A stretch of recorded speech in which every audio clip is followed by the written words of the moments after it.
বৌমা গেছে ঘর মুছতি, ঘরের কাম সারতি, রান্না করেছে আমার বাগে। আমারে রান্না করতে করছে, তাই ডিম কাবাব করতে আসলাম। বেগুন ভাজলাম, মাছের ঝোল রান্না করলাম, এখন ডিম কাবাব করবো। ডিমটারে একটু সিদ্ধ দিয়ে লবণ হলুদ মাখাই একটু তেলের ঘরে দিয়ে উঠে রাখবো। এই দিয়ে দিলাম ডিম।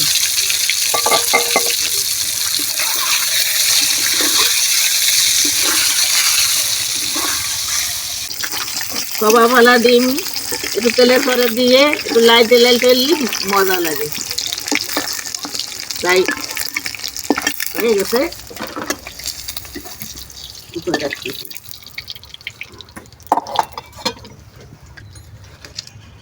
এবার দিয়ে দিলাম কত, যখন পেঁয়াজ রসুন, রসুন তো না, পেঁয়াজ আর কাঁচামরিচ।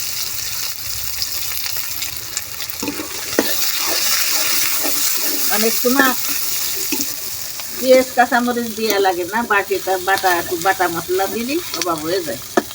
মশলা দিয়ে দেবো, প্রথম দিলাম পেঁয়াজ বাটা, এরপরে আদা জিরে বাটা দেবো, আদা জিরে রসুন বাটা।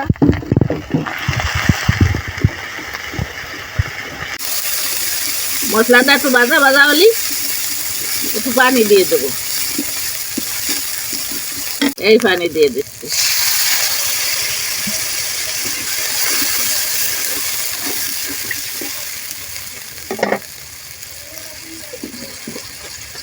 পানিটা জাল উঠে গেলেই এবার আমি ডিমটা দিয়ে দেবো।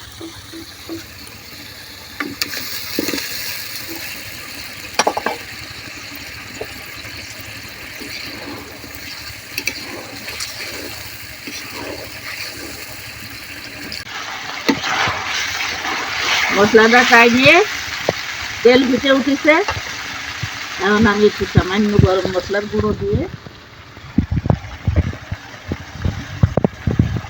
ডিমটা নামাই দেবো।